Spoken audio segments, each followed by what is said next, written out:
Hello, and again, welcome to Bit Depth. I'm Santiago Ramones. Today I'll be talking to Jesus, my brother, about digital media. One, because it's for a class, for a final, and two, because it's actually really important to our lives today, and you're one of the people that I know that is a little bit more embracing of the digital aspect of stuff and embracing of technology much more than most other people that I know. And so to start, I guess we can just start discussing sort of digital media in general, that at least the biggest aspect of digital media right now is social media. I know that you're not as current in social media. You don't stay on Facebook very much. But I mean, what do you think that is the social impact of these social medias? I feel like when you zoom out, I feel like everyone's freaking out about the impact on Facebook, but probably it might not have as big of an impact as we think it does. But it's you still do have connections with people, with other people that you may not, I don't know, connect with. Exactly. But some people can talk to, for example, we have family in Venezuela, and then we can talk to them. But again, how you said, I'm not that into social media. Yeah. Because it's kind of I want to talk to the people that I want to talk to. Sure. And not so much I don't want to talk to the people that are in Venezuela, but it's just that to me it's weird having a relationship with somebody that I don't ever see. You know? Yeah. And I mean, to be honest, I don't really know any of them. Yeah. And if I did know any of them, I don't really remember them. Yeah. I was 6. You were 11. So, if you flip it upside down, it's 9. Okay. But, George Bush, please, forgive us. But, I mean, I do find that, for me personally as a musician, I find that social media has become a necessary crutch for musicians to rely on. That even some of the largest companies that I've seen are relying on promotion through social media. And I mean, you scroll through Instagram very much, or on Facebook, Google has been doing short animations taken from Stranger Things that is meme inspired. Yeah. And so yeah, it's all a snake eating its own tail. Yeah. I mean, it evolves in which level you're at, because right now, whenever you're inviting people, for the most part, you're inviting people you know, but people are more famous, whenever they advertise something on their Twitter. Sure. It's all, I don't know. Let's say Coldplay. It's hey, we're gonna have a show in California this day. It's not it's not really, hey, friends. It's an ad campaign in the same regard, anyways. And it's even evolved to the point to where, dudes Ryan Altano had a internet fight with what's his name, the Fat Jew, because he stole a joke or something. Yeah. And so. But that's all he does, though. All. That's all. Those. Most of those Instagram meme sites that I love. They all just copy from each other. And some dude gets fucked over. Well, yeah, but it's not so much that some dude gets fucked over, but it's also that they're making money off of it. Yeah. That there are people running these Twitter accounts that are able to get sponsorships, and I mean. Even in the YouTube realm too, that we live now in a age where people can make their living off of Twitter or make their living off of YouTube. And I mean, Sable and I watch this like group of YouTube channels, kind of stemming from this one guy, Matthias, and you know, since they have like vlogs and stuff, you can see how they've evolved and sort of been like, oh hey, this is just me making videos inside my house, to like, we rented out an office space and we make videos in this office space, and now I have this like VR channel, and they just like every day they do games inside their office. It's like, you can see how much money they're making and spending just off of YouTube. You can see also how it's kind of like niche, because right now Netflix is ubiquitous. Like, you know, like everybody has Netflix. Yeah. Or like, you know, a lot of people have Hulu. Like, everybody has Netflix. Yeah. You know, that's a thing. But also, like, for example, like, I also watched like Kind of Funny. You know, and they have their own thing with Patreon, like, you know, that's like, you know, people fund it themselves. They don't, I don't know, I guess they may have like ad campaigns, but it's not like Coldplay, like, you know, hey, let's try to get strangers to go to our show. Like, you know, it's like, if Kind of Funny like does like a live event, it's like people that like know them. Like, you know? Exactly. And not necessarily, again, like, because obviously, like, I've never met Greg Miller, I've never, you know, but like, within their community, like, they have like friends and family, like, you know, like they call them friends and family, like, you know, exactly, to where like I could tell, like, if I were to see them, like, it feels close. Yeah. And I mean, I've even experienced like a small bit of that, like even through the podcast that I met Sephra, who's a teacher of mine. I met her parents because I went to a concert, and you know, I was like, "Hi, I'm Santiago." And it's like, "Oh yeah, like I listened to your podcast with her," and I was like, "Whoa!" Like, I don't have any context for who you are, but you already have context for who I am. Yeah, and it's all like a very low level. Sure. I'm also like surprised whenever, because at school, like, it's like, oh yeah, like I listen to your podcast. Like, oh shit, because it's also like I haven't put out a podcast in a while, you know. But it's also weird, like, oh shit, like, you know, like, even though that like I'm not like actively trying to like put it out there, like, it's still people, like, you know, like, people find it. Yeah. And that's something else that, like, so I'm kind of going to this idea of that people as products, that in the same way that Matthias and Kind of Funny and the Comedy Button, the like, Greg Miller is now a person and a product, the same way that like Tyler Oakley on YouTube, Markiplier on YouTube, all these people started out just kind of being themselves and being like, oh, hey, I like, you know, making vlogs or playing video games and showing people. But now, like, since it's their livelihood, they themselves are this product. And so, you know, these people are getting endorsement deals.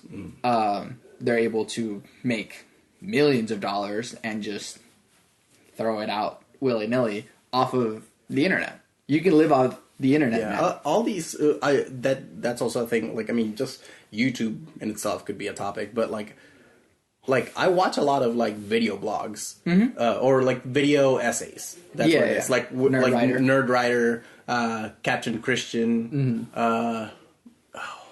who else? There's like a whole bunch. There's like cinematic Wisecrack. Like, Wisecrack is also really good. That's kind of how Adam Ruins Everything started. And to where, like, I don't know, that's like a big chunk of what I do. Like, I feel like people are like, oh, I like, you know, what shows do you watch? Like, I watch like video, like, you know, YouTube. I watch videos. Nerd Writer. I watch, like, while saying, oh, I've been watching Stranger Things, or I've been watching Westworld, you can say, I've been watching Nerd Writer. Or I've been watching Wisecrack. And Vox does a whole bunch of really good videos. And it's like, it's really weird because you don't get this like billboard type advertisement, which, you know, before there used to be this level of legitimacy that came with like, oh wow, like I'm on a billboard over here, and whenever you were on like a billboard and stuff, you like people were able to look at you and go, oh wow, like you made it, you're on this billboard. But nowadays, you know, having an ad on just that scrolls by on Facebook or that sits on the side like ad bank on the side of Facebook, that can reach like 10 times as many people more than just a billboard because it's all over the world. And that's also a thing that you can be internet famous. You can like, it's like millions of people know me, and then like also like nobody knows you too. Yeah. But then even and so I'm going back to this idea of people as products because you and I are trying to sell ourselves as products. That by having a podcast, you know, we do want people to listen to us. We do want people to at least gain some knowledge, or, you know, we're trying to expand our knowledge too in doing this. But at the same time, we're also trying to sell ourselves in this digital world. Which is different than, you know, going out and handing pamphlets and going, hey, come to my talk show. Yeah. Like, the talk show is everywhere, and you can listen to it whenever you want. Well, kind of like how like stand-up, like how here like stand-up, like people used to like, hey, come to my stand-up show. Hey, come to my stand-up show. Because again, like if people didn't go, then you wouldn't get money, but also like you don't. But with podcasts, it's like you can just do it. Yeah. And, I mean, which is actually, like, how we do this now. It's not just, like, you have to organize an event or something. You can just pick a room, pick a time, and just start. And that's very different. Like, anyone can do anything now. And, I mean, even going a bit beyond that. Yeah. It's almost getting to the point to where I think sometime soon we won't need a college education anymore.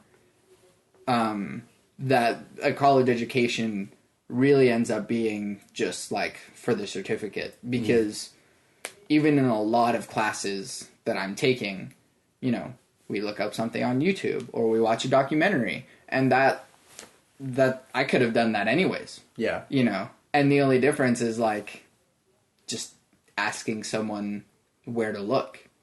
And, you know, if it's a credible source, the internet finds it. There's also a thing, like, because also I'm, I don't know, within, like, psychology, which is what I'm studying. Yeah. Like, there's a lot of, like, research shit that kind of doesn't get out. And that, like, that's something that I like kind of about kind of what I'm trying to do is, like, doing more with like professors, like kind of the people that are on the like the front line of like the research that's getting done, because a lot of that knowledge just gets put up on a database and then like it just doesn't ever get out to like the popular, like to the populace. And I was also thinking about like for some reason like physics, they have a awesome fucking like, you know, ad dude, because like all their like strides, no matter how kind of like mundane, like the thing that just happened with physics was that like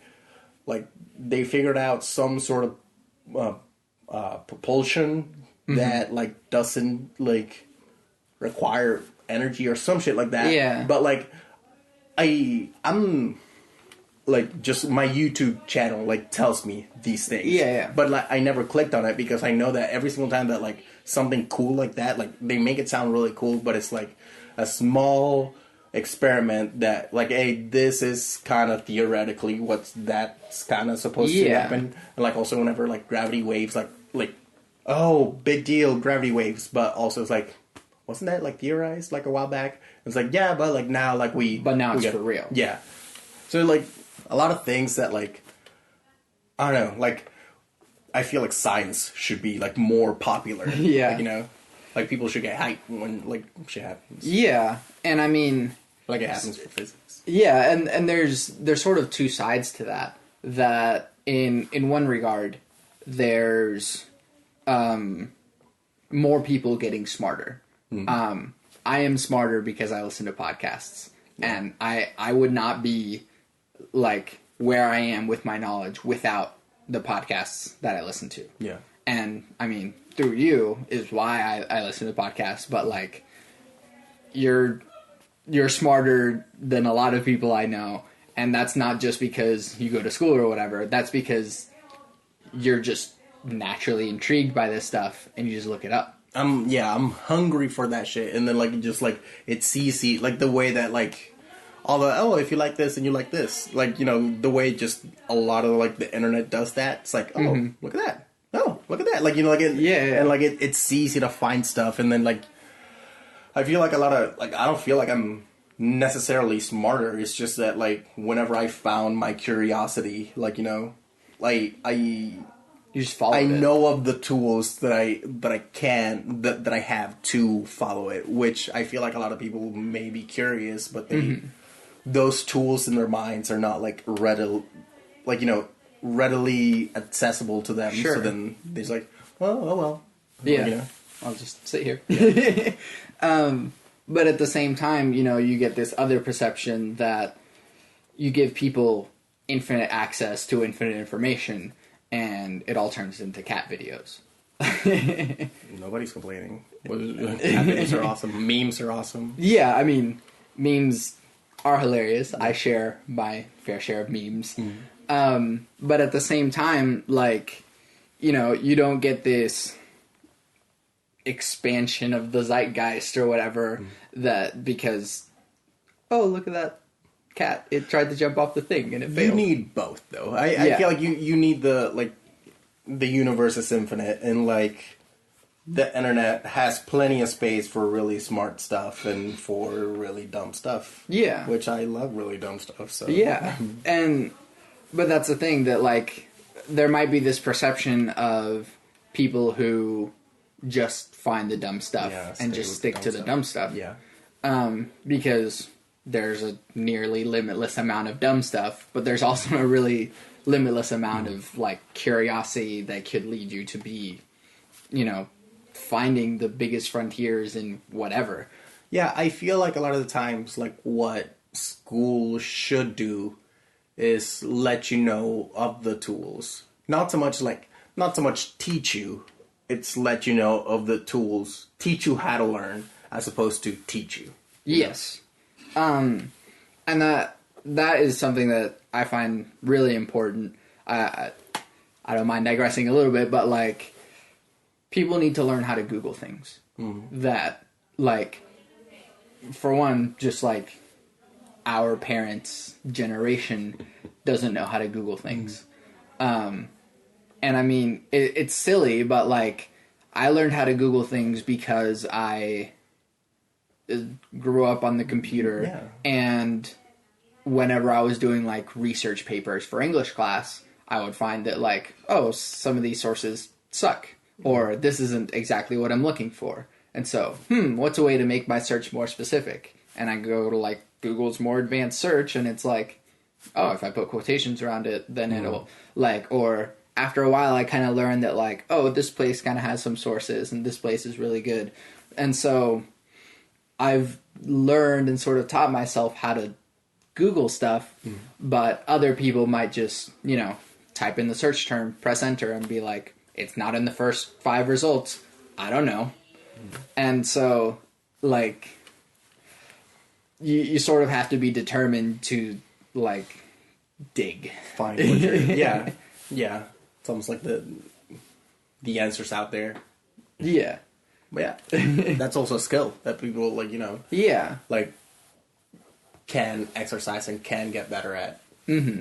But, like, with that regard, like, honestly, nowadays, if you teach a kid how to Google well, like, the internet is his oyster. Yeah. His or her oyster. Like, it's just, like, you want to find something, if you put quotations and you put a hyphen before the thing that you don't want to show up, you have access to everything that you want. Yeah. And that's really all you really need to Google anything. Put quotations around the thing that you really want to be there and put a minus in front of the thing that you don't want to be there, and you have mastered Googling. And then through that, like, we know everything. What also, I mean, let's get, because we were talking about social media, and there's a lot on the news about, like, how people, well, I guess that's a thing that, like, maybe you're better at, but I don't know, about, like, where you get, like, because I'm about to get political, as in, like, how people get, like, super right and super left, and that's all the information that they get. And then, so the right people only get right information, the left people only get left information. Yeah. And then I feel like what that does is, like, give each other very little empathy on the other's perspective. Yeah, and the problem is that, like, you know, the internet isn't this, like, wholly unbiased thing. Like, you can make your Facebook experience as biased and left-leaning or right-leaning as you want it to be, because it's like, oh, here's someone that strays outside of my Venn diagram, purge it. But see, that's also a thing that, like, I try to do a lot, to where, like, if it's something that I don't agree or I don't understand, like, why do people think this way, it's like, let me really dive deep into why people think this way. Or, like, why do people, or, like, oh, this makes sense to me, what about the opposite? What about the complete opposite? Yes. And then I try to look at that. Exactly. And that's a bit less, like, technological or whatever, but it does come from just a general curiosity, wanting to understand why someone would disagree with you. When getting into, like, Sam Harris, is, like, one thing that, like, we kind of learn from him is, like, steel manning. Like, you want to be able to really, like, if you're against something, you want to be able to really understand the other person's argument, like, to a T. You want to be able to describe it in a way that the other person's like, yes, that's what I stand for. Exactly. And then take it apart. Yeah. Because if you think that you are right, then you should be able to express that to someone who you think is wrong. Yeah. And so, all this going to say that, like, you can make the internet as biased for you as possible. You can make your Facebook feed just be like, oh, I enjoy this, and you just continue enjoying everything that you scroll by. But at the same time, if we live in these communities of echo chambers, then you just continue to be more polarized. And so, in one sense, you get this regressive left, and you get the alt-right, which, you know, has devolved themselves into not even reflecting any of the original values anyways. Getting outside of politics, the internet allows us to do the opposite, though, too. That we are able to instill a curiosity in the opposite side and go, someone disagrees with me.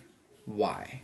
That's also, I mean, I guess that's a thing that we could, I mean, as a society, we could harvest. Like, you know, like, hey, this is what you think. It's like, okay, that's why you think it. It's like, but what about the other side? And then, like, just look a lot at the other side. Yeah. And, like, be 100% sure that, like, you don't think that way. Yeah. On a different note, I feel as though digital media has sort of changed, like, the market. That,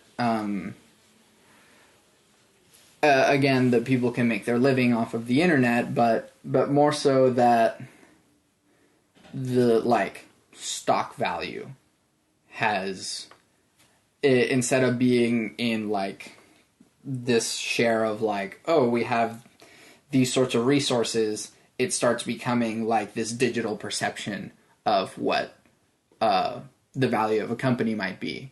And so that in and of itself is value.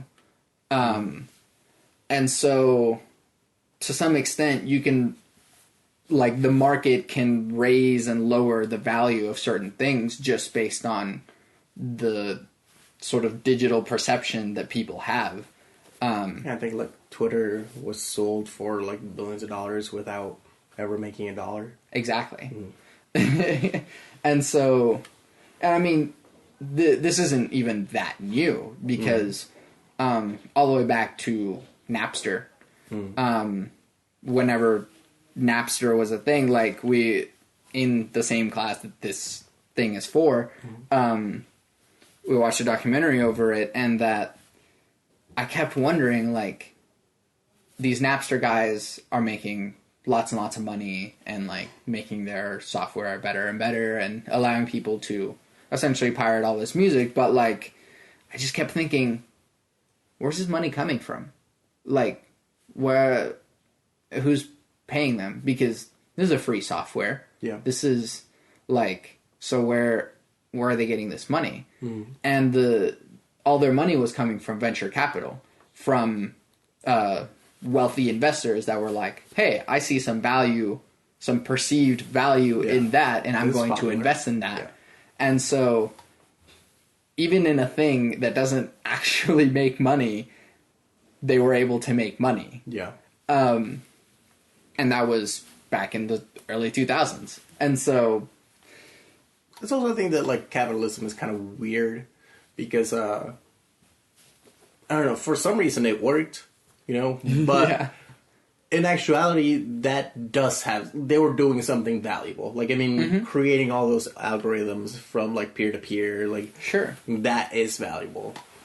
I mean, it threw a break through the window of, like, the music industry, but, like, I don't know. Yeah.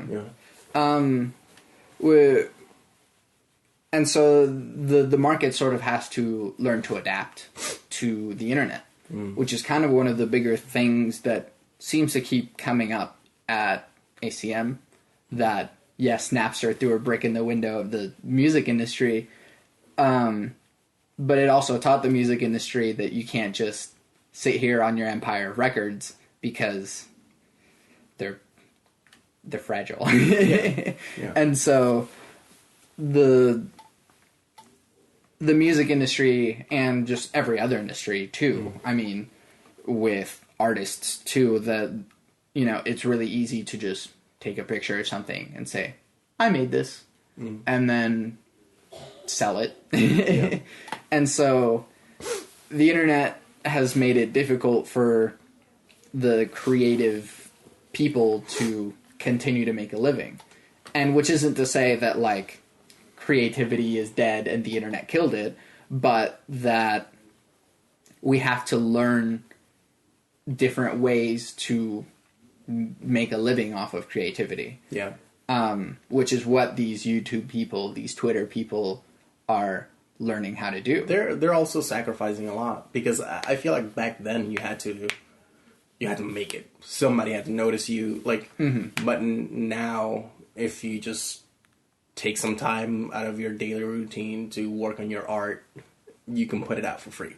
You know, like, you can have a lot of people looking at it for free because there are all these platforms. So then, I mean, I feel like it almost forces some people to really, hey, do this because you want to, don't do it because of the money. Yeah. And then if it's really good, then the money will come. Like, you know? Yeah, exactly. But it also requires people to drop everything and become that. That's what Matthias became. That's what Markiplier became.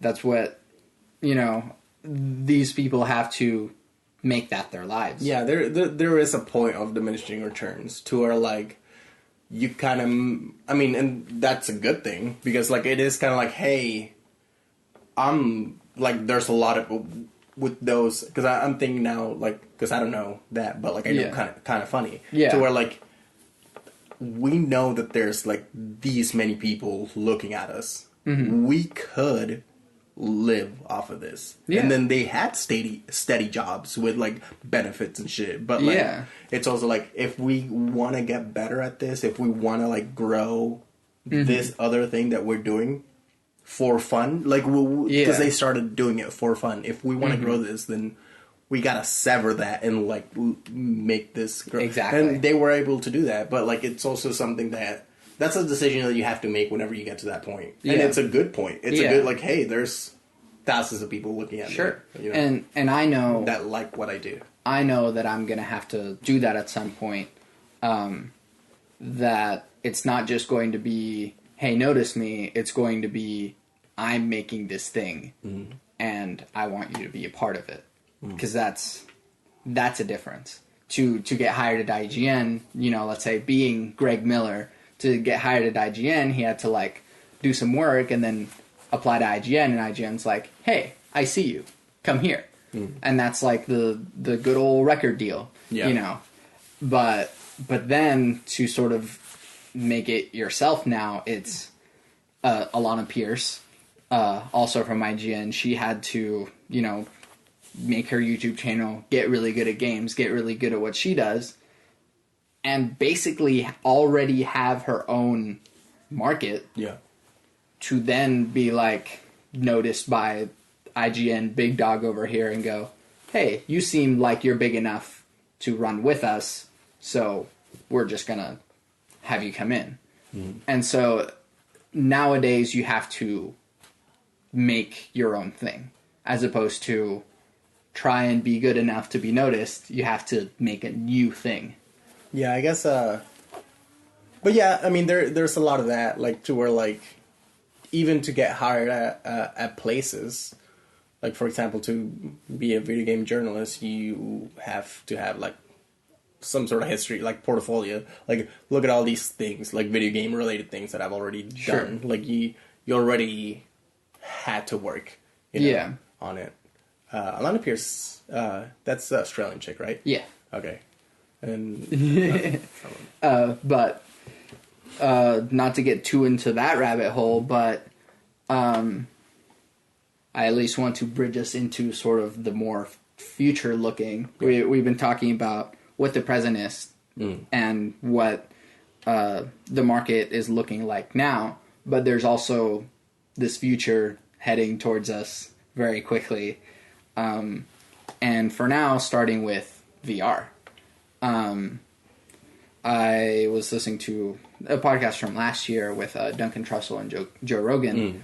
And Duncan Trussell had shown Joe Rogan the Vive. Yeah. And I got to use the Vive, by the way. Yeah. I'm doing like, I don't know if I told you, but I'm doing some research with VR. Yeah. Okay.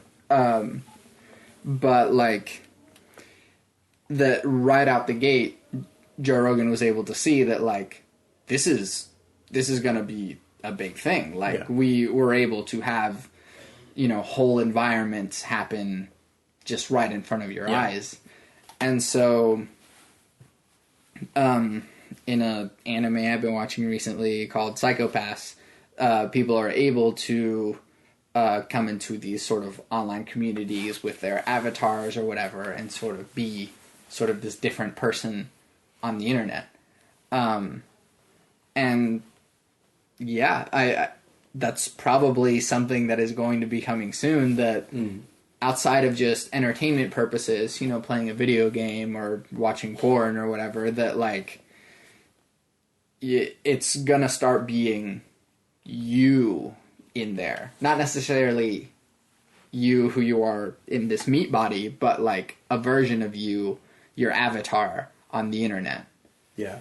It's I mean, looking at the future, it's hard to know, because we can, like, I don't know, you can kind of see those pictures of, like, what 2000 will look like, and then people riding, like, you know, bikes with, like, wings, like, you know, like, oh, okay, that's what the future, okay, cool. Like, but, I don't know, like, there's lots of ways that it could go. Right now, it's basically, we really gotta get our horse after the cart.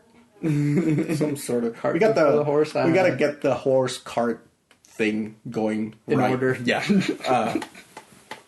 But there's several bugs that we need to like iron out. There's You get but I fucking nauseous whenever something is really disorienting in yeah, VR. and it's like it's not hard to get disoriented in VR. But I do feel like, I mean, it's good that video games are starting this. Because I feel like eventually, I mean, video games are also not, I mean, within, let's say, the next 20 years, they're already not a weird thing. But, like, within the next 20 years, like, everybody plays video games. Like, it's kind of like media that, like, we have so many, like, inputs of how to consume things that, like, there's, like, VR, TV, internet, like, you know, like, that, like, sure, like, you know, everyone plays video games. So everybody has this, like, direct, like, from the jump from VR or from video game to VR is not, like... It's not a very big leap. Yeah. But kind of like the thing that I'm doing with my research is more like exploring empathy. And I feel like that's ideally, like, I mean, that's what I feel like most art tries to do, is to put you, make you see things from another perspective. Yeah. And it's really, I mean, again, zooming back, going to the, like, to really see things from above. It's like, we're all one. It's really to make you have a bigger perspective, to make you really see things from another perspective, to make you realize that, like, hey, I don't know, care about other things. Yeah. Like, have a bigger perspective. Like, yeah. But at the same time, like, VR does that literally. Like, you are literally seeing things from a different perspective. Yeah. And sort of being able to do that, and then adding on top of that, like, haptics, adding on top of that, you know, whatever sort of dystopian Matrix style, I mean, jacking in. We could go Matrix. I really hope we don't. I mean, I don't think that, like, hopefully we just use this to... Because, I mean, ideally, I feel like the way that what we in society we should be doing is obviously promote, like, you know, the well-being of everyone, and, like, feeding and and clothing, like, everybody. But also, I just finished Magicians of the Gods by Graham Hancock. Yeah. Dude, we gotta worry about these meteors. Yeah. Like, those things, like, kill everything... Or at least reset us back to the Stone Age. Like, we really need to... And we have the technology to really be looking at the stars and really... And, like, how is it that we're spending... Well, like millions of dollars just killing each other?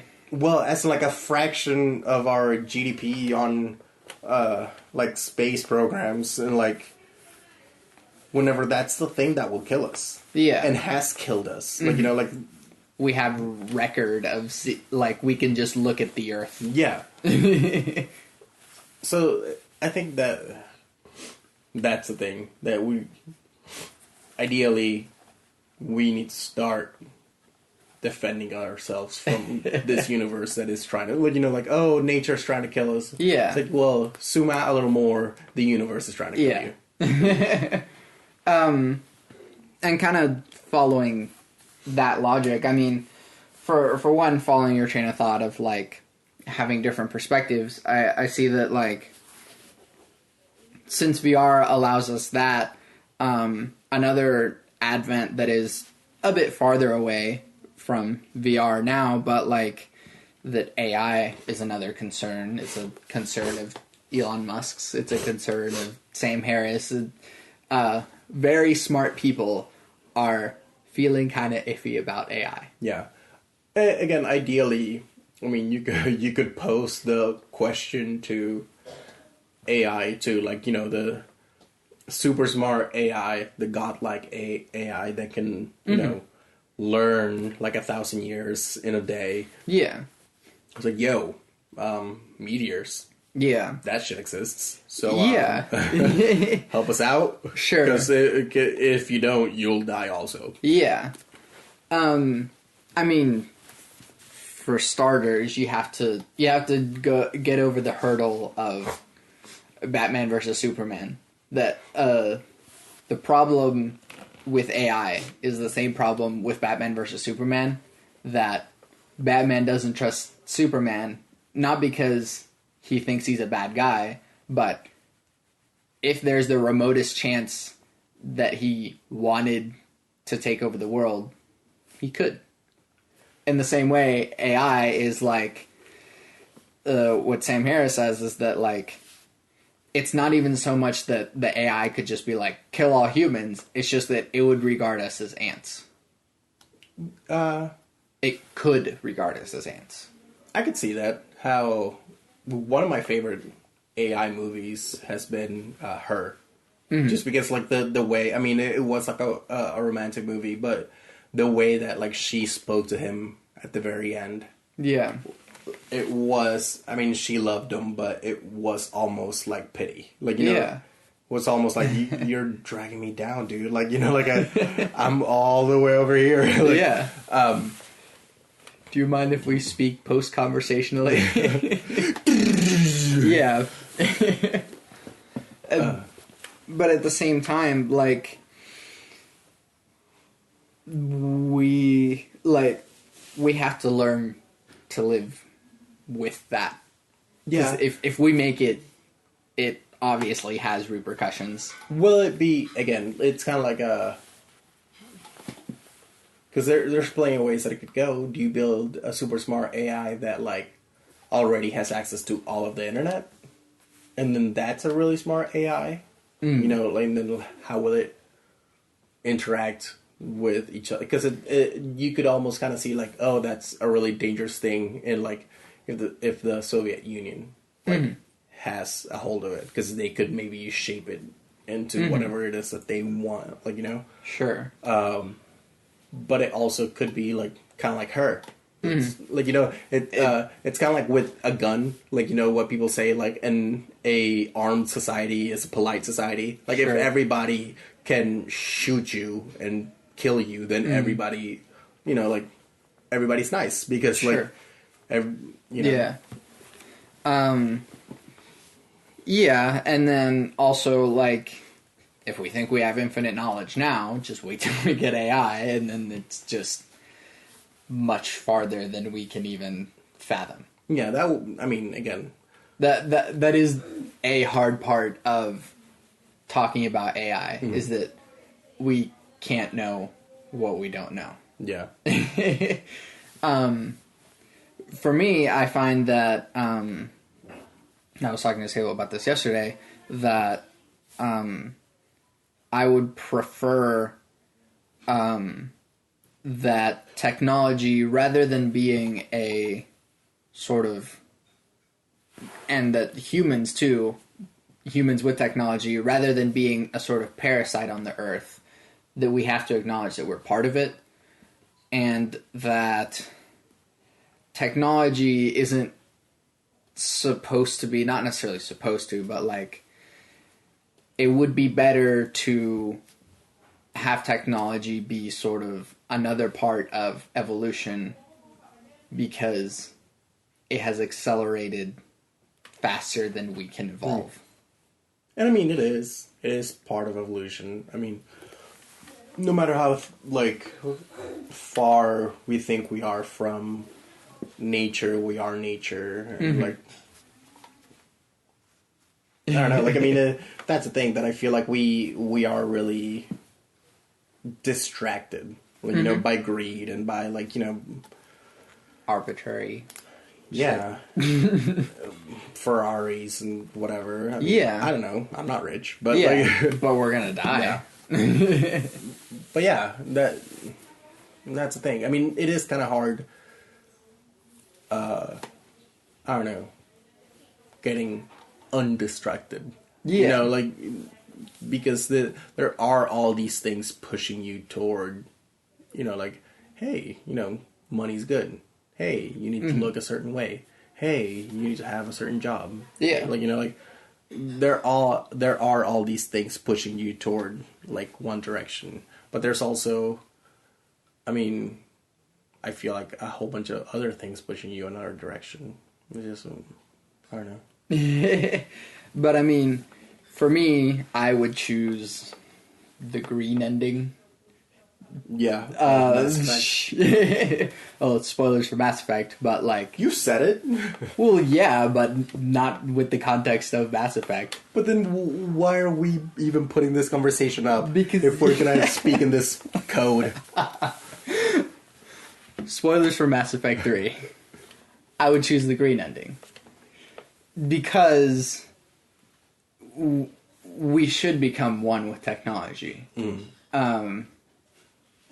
Rather than destroy the technology like a Luddite would have you want, or like live in harmony with the technology, it's more so that it really is a part of us. Since the first hammer was invented, humans have been trying to perfect their use of the hammer. Yeah. And, you know, that's what an artist is trying to do whenever they are using a pencil. They're trying to communicate what their brain is thinking onto the page with the use of a tool, technology. And so becoming one with it is really just natural. Yeah, I mean, we're kind of... I feel like, well, I mean, if you're talking about, like, uploading ourselves... Not yet. That's the next topic. But that... I mean, whenever you, like... Geez, how do I word this? Okay, let's go back to, like, whenever we use Facebook or something. Whenever we use our phones or something. That, obviously, thousands of years ago, we didn't naturally, like, wake up and look at our phone. But now it's sort of become a habit for us. It's become a part of our ecosystem, and sort of necessary for us to utilize this tool in order to continue succeeding and thriving in our environment.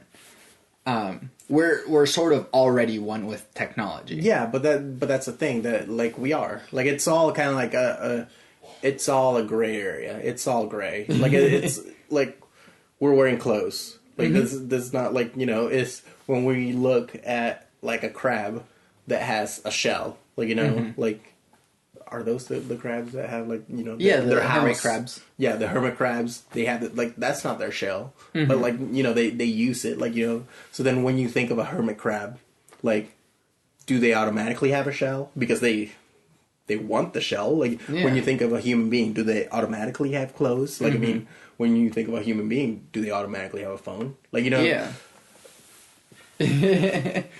and so in that regard, like... We're already becoming one with technology. Yeah. And I, for one, wouldn't mind, like, if my leg gets cut off, I want a cyborg leg. Yeah. Like, please give me a cyborg leg rather than, like, a prosthetic, because I can do more. Yeah. And, you know, maybe we're not at the point yet where we're replacing limbs, perfectly good limbs, with cyborg limbs, but, like...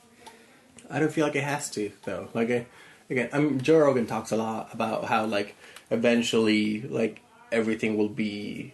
Like, eventually people will agree to, like, hey, don't you want just a chip on your head? That way you can just, like, automatically, you know, connect to the internet whenever you want without, like, having this stupid phone on your hand. Like, you know, like, it'll be more immediate. Like, and eventually people will agree to that. Like, I could see that happening, but also it's like, I don't feel like...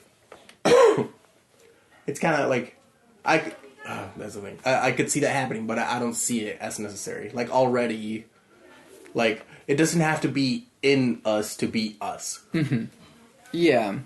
But at the same time, like, the changes are less gradual all the time.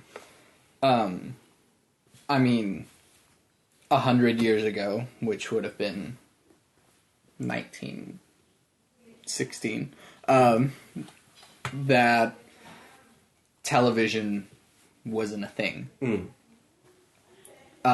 But radio was kind of starting out. And so, like, then people would have just thought, like, oh, radio, that's just something for, like, rich people to sort of get in their house. But gradually it was like, what? You don't have a radio? Come on. Same thing with TV. And that happened a little bit faster. What? You don't have a TV? What, do you live under a rock?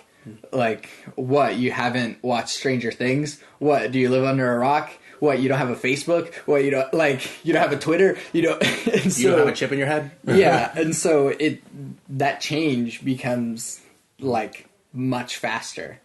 And so it might be much faster to go, I mean, I'll take a chip in my head. You see this exponential thing to where, like, it almost gets to 90 degrees, but never gets there. I mean, hopefully humanity becomes self-aware at that point to where, like, hey, like, I feel like at a certain point, I mean, we have the power now to, like, to feed everyone, clothe everyone, educate everyone. Yeah. But I feel like at a certain time, there's going to be, like, a technology, like, point to where, like, this is, I mean, it's stupid now, but to where, like, it's really stupid that we're not educating and, like, feeding everybody. Like, like, it's going to, and that's the thing, like, how stupider can it get? Because it's already pretty stupid that we don't do it. But, like, like, it's going to get to a point to where, like, it's going to be crazy that we don't. Yeah. And then we're going to do it. Yeah. I mean, hopefully. I mean, and then we're going to do it. And then we're going to work towards it. And then we're going to defend ourselves from asteroids. And then we're going to, like, go to other planets. Or we're going to die before that. Yeah. And I mean, whatever point in that cycle. And I think that, so there's this goal, right, of life in general, just like survive. Like, I think a lot of games did this, but in the end of Halo Reach, whenever, like, you already did your final objective and then you're, like, kind of stranded there and, like, there's Covenant everywhere, throughout the game, like, it gives you little, like, mission objectives at the top of the screen. And that last mission objective just said, survive. Yeah. And you obviously can't because hordes and hordes are coming, but just, like, that mission objective is just the mission objective of life. Yeah.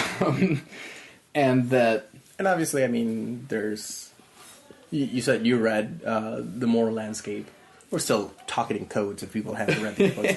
But to where he talks, like, there's plenty of ways to, like, have something be morally good. Like, a peak in the moral landscape. There's plenty of ways to, like, survive and be good. Mm-hmm. But there's obviously higher peaks. Yeah. But at some point, those peaks become more clear the more knowledge we have, the more understanding we have of each other. Yeah, and it's like those tools. Like, sure. Yeah. And one thing is that, like, how we're going to get there. Is it going to be that we make an AI and the AI goes, hey, idiots, you're doing this all wrong. Like, you're obviously supposed to educate everyone. But, I mean, again, I was thinking about the alternate universe to where, like, the sperm warriors of Papua New Guinea. The sperm warriors of Papua New Guinea, like, the kids, they believe that to be a manly man, you have to suck a whole bunch of dicks and drink a whole bunch of cum. Like, and then it's just normal to them. It's just, like, that's just what they know. Yeah. So then, I mean, it would be bad if you told them, hey, don't do that. Because the kid would be like, I'm not going to be a manly man now. And then, I mean, like, it's gonna fuck up that kid to not, like, pedophile him. Like, like, so then what if the AI is like, bros, you guys got to pedophile all these kids. What are you guys doing? I mean, I hope not, but I'm biased. I'm biased as well. But at the same time, like, I see a few different routes, and another of which being sort of the transcendence singularity thing. That AI is going to reach... It's going to reach it before we do. It's just... but hopefully we create them nice enough to where, like, they help us out. But I mean, like, going back to sort of uploading yourself, that whenever we get there, whenever technology is available for us to have our 42, is it going to be via an AI, or are we going to have to renounce the self? We're gonna have to... We should renounce the self now. But, I mean, the AI is also gonna force us to do that. Like, the AI... Again, I mean, I'm telling you what I think. Sure. But, like, the AI...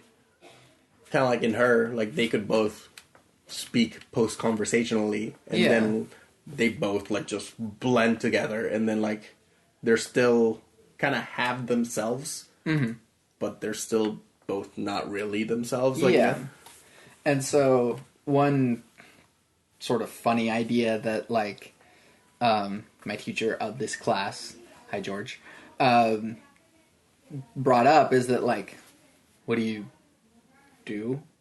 But it's not even so much like, what do you do? Because, like, your meat body is going to be left behind.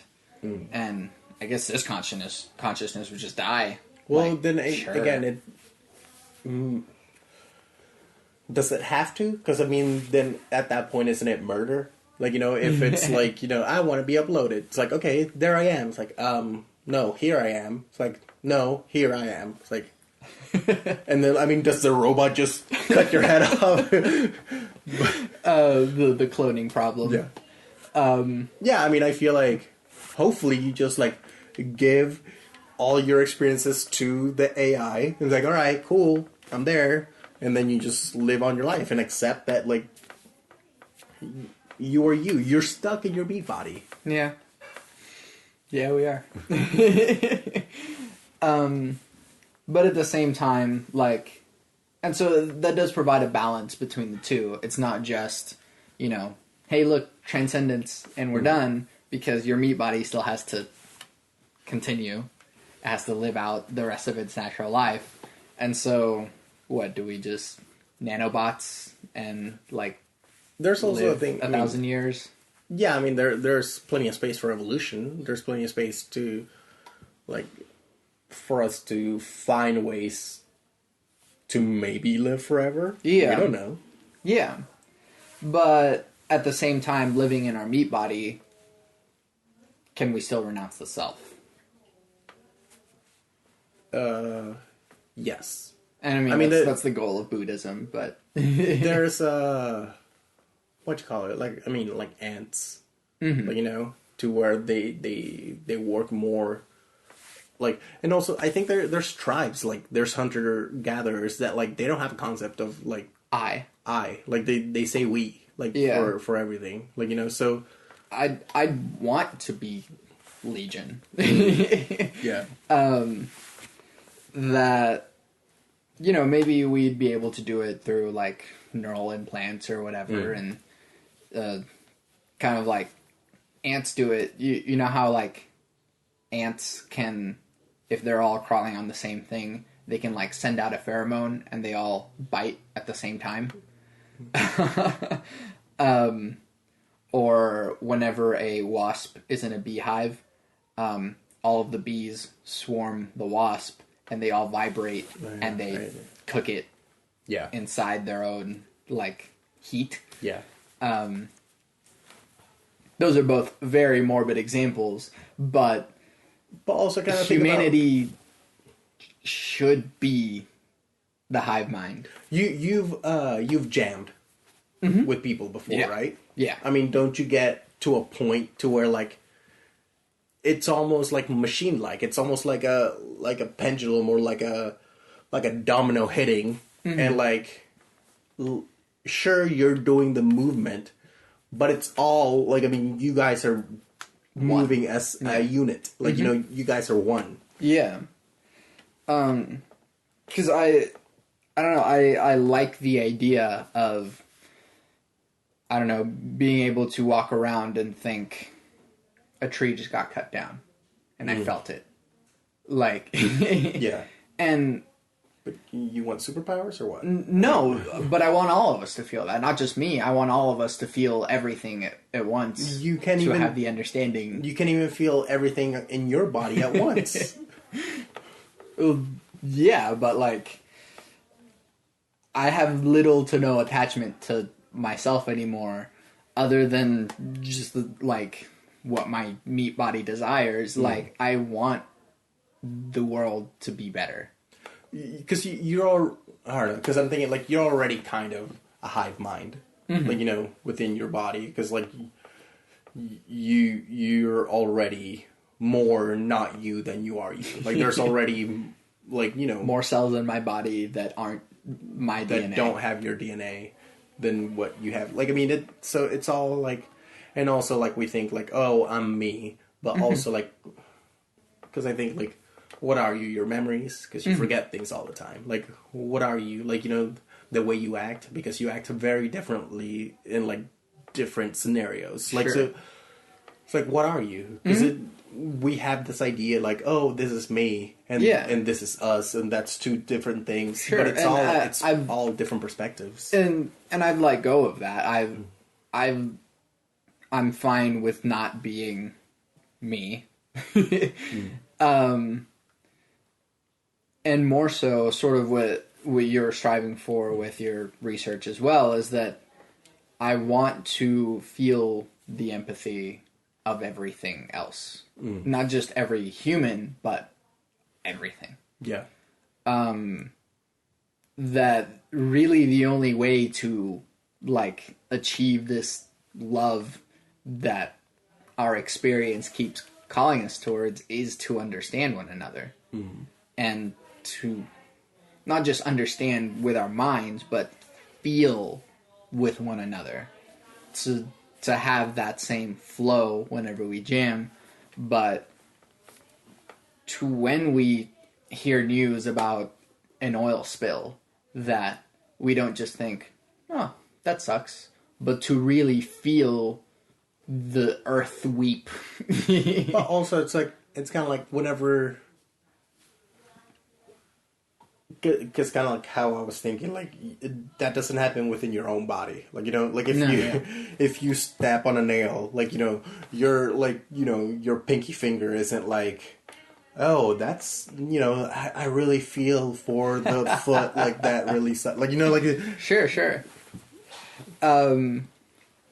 Yeah, but, like, to work as an organism is really what... Again, what I want. To work as an organism, you don't necessarily have to... Yeah. Like...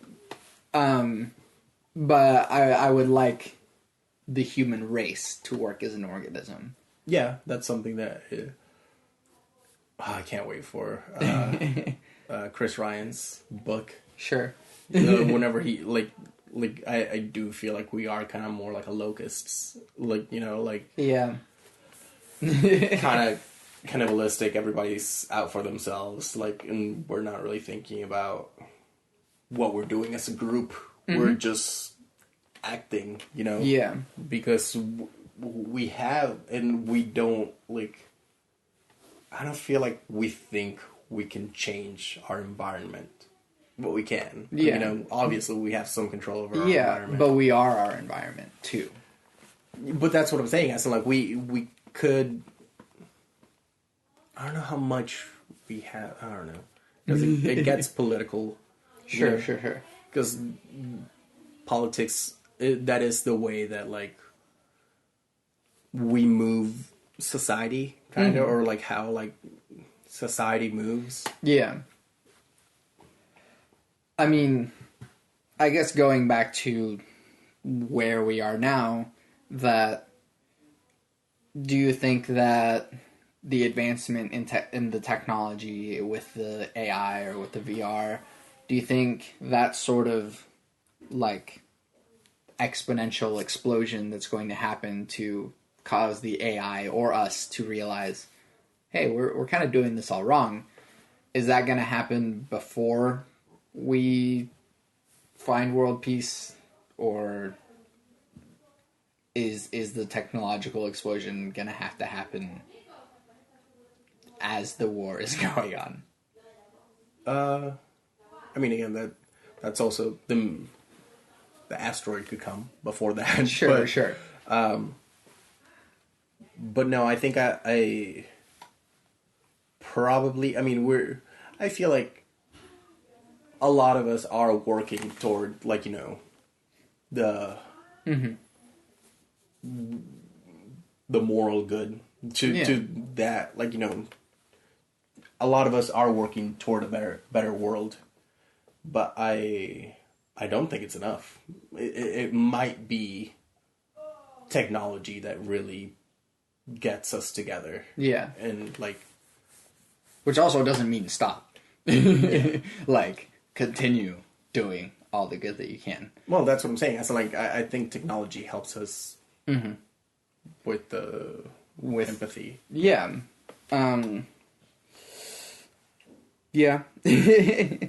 But I mean... But it's a tool. You can use it for good, you can use it for bad. But I mean, I guess more my question is, like, is the revolution going to happen from us, or is it going to happen from the AI?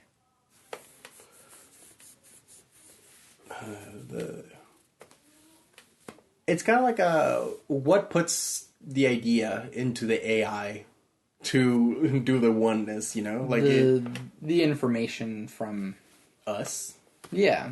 So sure, but like we haven't reached it. Not we as humans, anyways. No, but I think that's a thing that, like, AI can do.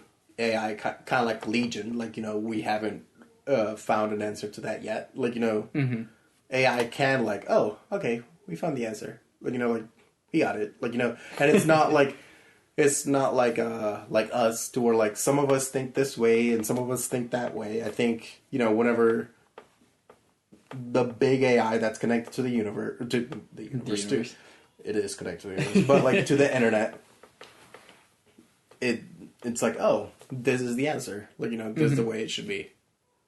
Yeah. Whichever way it would turn out, whether it's by choice, as in we caused the revolution, or whether it's by force with the AI doing it for us, regardless of the probabilities of either of those events happening, we should still strive for it ourselves. Oh, yeah. I mean, obviously. I don't know. We don't expect mommy to fix it all soon. Learn to swim. I mean, learn to swim is just the, like, get ready for the worst. Well, yeah, but I mean, we should too. That's the asteroid thing. Yeah. And, like, love each other, though.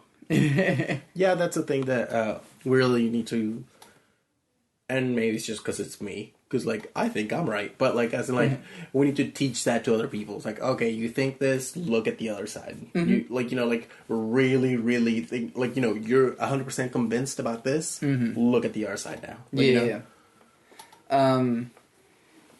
And so kind of going all the way back to social media and people as products and stuff like that, like, yeah, our number one goal is sort of, like, right now in our meat bodies is, like, survive within this environment.